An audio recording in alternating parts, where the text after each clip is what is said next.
Darkwind speaks of many legends. Some are true, others less so. But there is one tale that has never been fully told. One tale still shrouded in mystery. And it began with the Ninth. Romans. They claimed the land, but they could not tame its spirit. Queen Boudica had bloodied the nose of the great empire, and on her deathbed laid curse upon them. In retaliation, the Ninth Legion marched north to confront the heathen horde once more. They had no idea what lay ahead of them. Caradoc, they called him. Strong in arm and stout of heart, he lived deep in the forests of Caledonia, away from the villages, the better to heed the call of the wild. 2 sons he had, and a wife as beautiful as she was true. His father had watched over the highland tribes. Wulver, they called him, the man of the woods, a mantle Caradoc now grasped with both hands. When the northern tribes faced their direst need, Caradoc would be there to defend them, to unite them. For Caradoc bore a gift that even he was not aware of. And soon, the Ninth Legion would discover its true power. Wulverblade.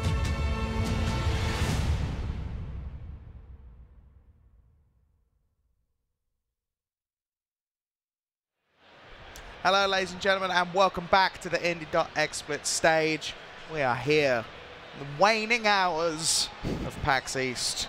So little left. So little left. How you doing, Evan? You doing good? I'm doing good. I'm feeling the burn in the feet. Feeling the burn? Feeling the burn. Yeah. But, doing good. You're doing good because you bought Wulverblade. Wulverblade. That was nice. That was a nice trailer. You bought that up here for us to see today. Exactly. So what's Wulverblade all about? I think that's how I have to say it, right? That is the only way it can be said. I keep trying to just say like Wulverblade. It doesn't like, work. Yeah, it grows. It grows in you. Yeah. So what is it about? Wulverblade is a passion project between us at Darkwind Media and Michael Heald at Fully Illustrated. It's about it's an old school side scroller beat 'em up that is set in ancient Britain. So when the Romans had conquered the southern part of the Isle, the southern half, they actually started to march north, and when they did, they kind of got stopped. Something happened there.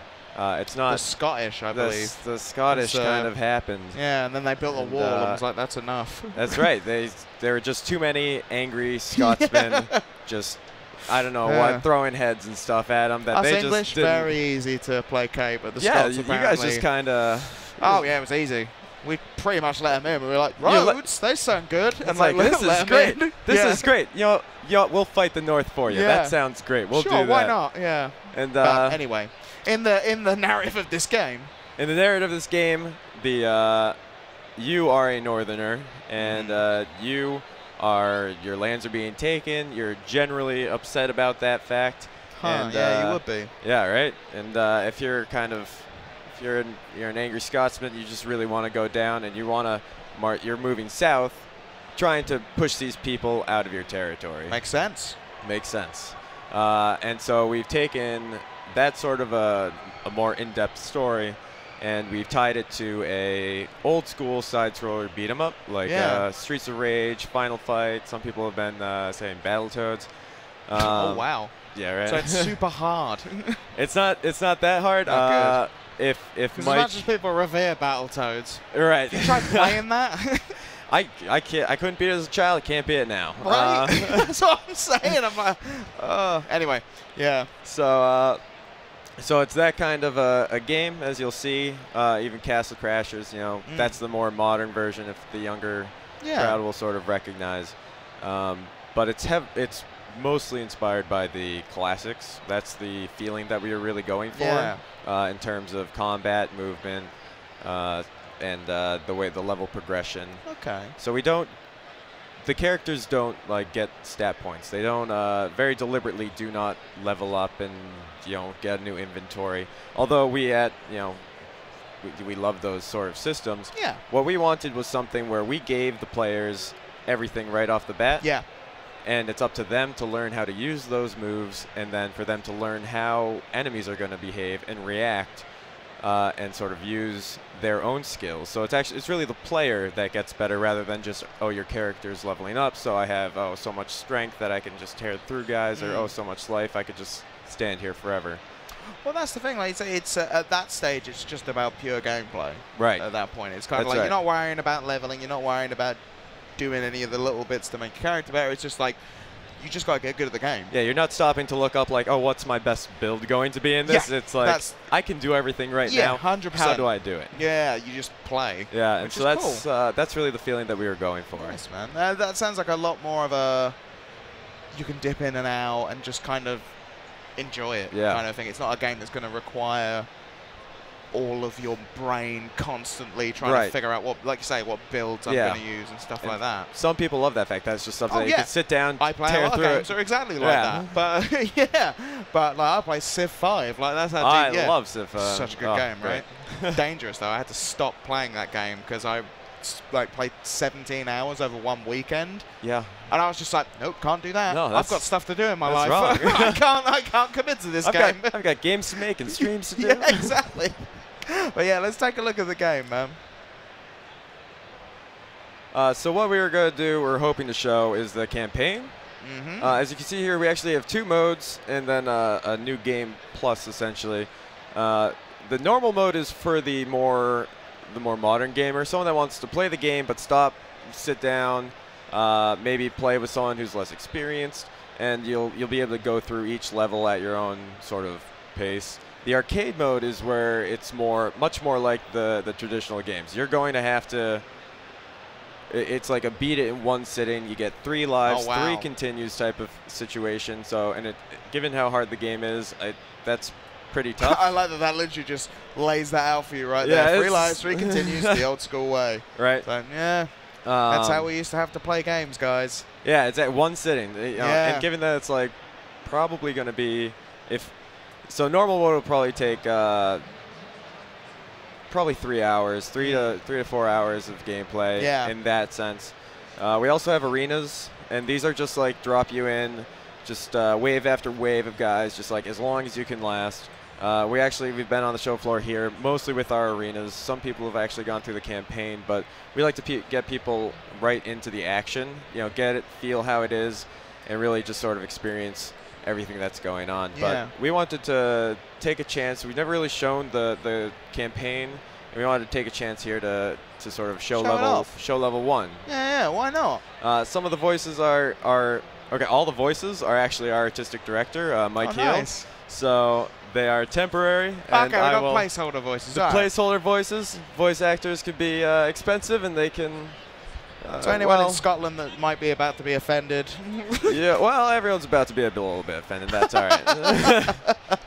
Especially Mike. He will not be happy. He's going like, oh man, why did you? That was just there, so we had a file. You weren't supposed to show that. Yeah, it's like literally you needed a file to put in place, and that's why it's there. So we'll let's take a look. We'll take a look at that. Ooh, did you know? Did you know, little good old Boudica? Yeah. Oh Boudica? Yeah. This is all English history. Queen Boudica. A lot of English history. He's a huge history buff, Mike is, and he loves it. He's just enthralled. He always goes up on these excursions. So in this game, we have 3 standard archetypes. You have a standard balanced character, your heavy brawler, who's going to be all about grappling, grabbing people, taking them to the ground, throwing an axe at their face, and then you have your quick. Agile, lower damage, lower life, but she is all about dodging and moving around. But we're just gonna go with Karadek for now. Yeah, why not? He's balanced. I like it. Yeah, exactly. He's quick, but not too quick.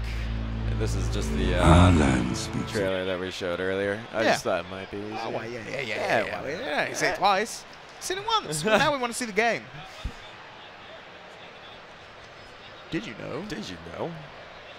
So I watch too much Did You Know Gaming, probably the same. There's a lot of Did You Know games. Yeah, yeah, exactly. I didn't know that. I didn't know that. Did you know they made a lot of Did You Know Gaming videos? Yes. Well, yes, I did. Yes, we did. Yeah. Brother, we need you. I'm coming. Rah, rah. Yeah, I can see that. Just straight away, like, Yeah. it's recorded on a phone. Like, Yeah, it's, like that. yeah. Yeah. It's just Mike screaming at himself. That's awesome. They're all. If you think about it, it's all just Mike talking to Mike. Put these fires out with the villagers. I'll You move know, that's forward. not that bad. He has experience Yeah. with voice acting. So we just take control of Karadok here. You know, you got your basic, you got your runs, you got your attacks, you got block. We try to expand upon the combat a lot in this compared to the old games, so that you can.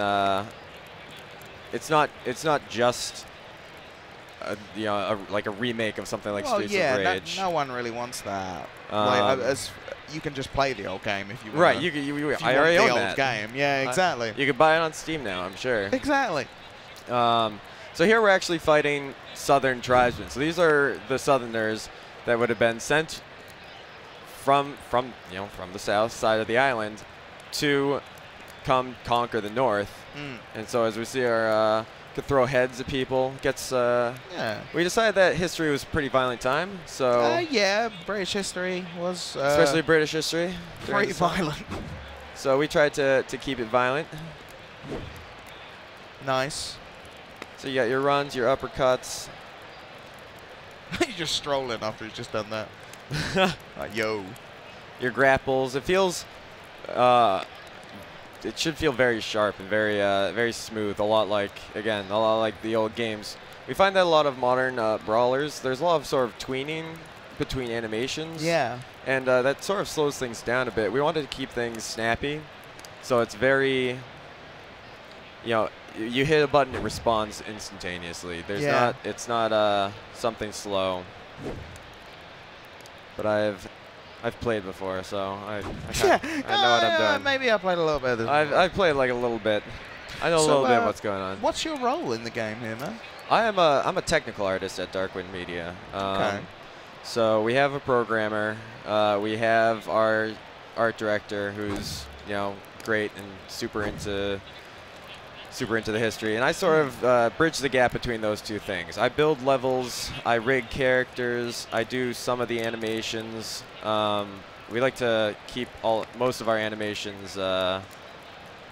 We actually have a Russian animator who is fantastic, and we love Dennis. He's the best. He somehow found us, and he basically came to us and he said his portfolio, like his email was am Dennis. That was the title, and then the next line, the first line of the email was his resume. And that was it. That's it. That's what you needed. I think that was it. And that's all we needed. And we looked at it and we said, "Oh my God, this is." Right. Yeah. We said, "This is ridiculous.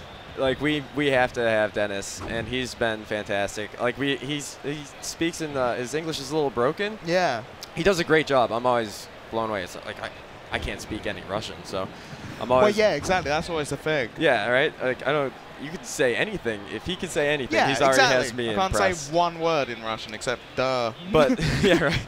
That's it. That's all I can do. So we speak a lot in like emojis. It's like he sends me something. He'll send me a file back. I'm like, Dennis, that's great. High five, high five. Yeah, right? universal language of emojis, bringing us together, helping games be made. Right.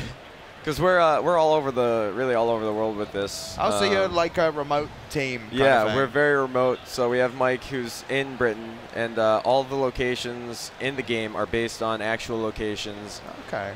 In Britain, and he goes on these excursions to these locations. So he's just like, guys, I have to get my mindset in. I have to get into Wulverblade mode.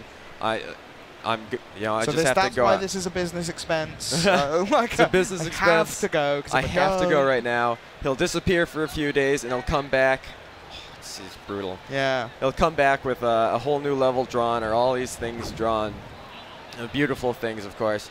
But he like has to go there, and we've actually taken all. We've taken all of his sort of pictures and images and all of his history, because he's a huge history buff. He's always looking things up, always researching things, always talking to people, talking to museums. Yeah. And we've taken those and we've put them in the game as extras that you can look through, you can read through, and we've really sort of tried to expand everything that's going on with it. That's cool, man. But so you're kind of adding your own thing. Yeah, to we're the adding actual our history. own, sort of our own explanation, right? Yeah. We're taking our own liberties with what happened. So as they went north, they failed, and the Romans, they didn't really like to write down their failures. Like, you don't. Well, yeah, no. It's never like, oh, Yeah, that went poorly. Yeah. Sorry, guys. we didn't do great. We just got killed by a whole bunch of barbarians, as they would call them. Yeah. So we've sort of filled in that, why did the 9th Legion go missing? Why did they build Hadrian's Wall rather than continuing north? And it's probably pretty accurate that there were a whole bunch of crazy Scotsmen up there. Yeah, they're just like, nah, we're good for that. Just build a wall. Just get the wall. Stop them coming put that. here. Please. I'm like, plus it's always raining. Yeah. Yeah, we're always like, Mike, draw us a level where it's beautiful. Is like, this is beautiful because this is real and it's raining. It's raining. So it's always raining. Something else that we've added upon, like expanded upon from all the old things, is that we have something called Rage Mode. Yeah. And that is this, as your character gets beat up, and as they beat up more and more people, they get, as the battle goes on, as the craziness of the combat is going on, and as more people, you're getting splattered with more blood, and all these things are happening. Your rage is gradually building upwards until finally you can unleash it upon all the enemies. We don't gender discriminate. We like to kill everyone equally, and that's actually because they didn't in the past. All the women would fight alongside. Very true. The men. Yeah, no, that's 100% accurate. Because they would move their whole camp. Well, yeah. That was also like their because strategy. It wasn't a thing. Up until later on in history, it was just like, well, yeah, we got to fight. So let us fight. Like, sort of thing. So how much, this is the campaign mode we're looking at here. How sort of much game is there to this? So without giving away too much. So there's eight stages, 8 campaign levels that all have intros and outros. So like that intro cinematic that you saw earlier, every level has one. We actually had a comic book artist named John Samavera, I believe. I might be getting the last name wrong, and I apologize because he is phenomenal. He does a lot of work on, I think, Teenage Mutant Ninja Turtles right now, like the comic.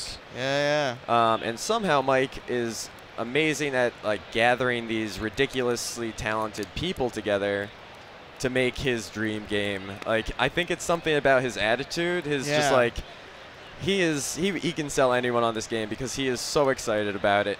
All he wants to do is for it to be successful, and for it to be a thing, for even to exist is all that he wants. That's awesome, man. So like the music is done by guys in Verbal Vigilante. Okay. And they are like, again, crazy good. They work mostly on movie trailers. They did I think Amazing Spider-Man trailers. Nice. I can't remember all of them, but they've done a huge amount of big trailers. Some horror movies, and they just have a really, really great sound. Yeah. But we're probably going to have to start wrapping stuff up soon, unfortunately. All right. That's fair. That's fair. Okay. I understand. You got people. Yeah. You can't just watch someone decapitate people all the time. Well, it's good to. Don't get me wrong. This game looks really fun, man. I imagine, like you say, because it's got a local co-op mode in it as well. So it's got local co-op, and it's got the arenas to expand it. Some people like the arenas just on their own. I mean, that's what we've been showing all today. Yeah. And it's been great to have people come back time and time again, trying to set the high scores and hit the leaderboards. That's got to be really satisfying as well. Like, when it is extremely satisfying when you've been working on something for so long to finally see, like, wow, people can really, really love this at times. So. When can we expect to get our hands on the game? The target we're aiming for is October, because you don't want to compete with the AAAs in November. There's quite a big slate of things that come out around always about a that big time. slate around that time, and we do not want to disappear.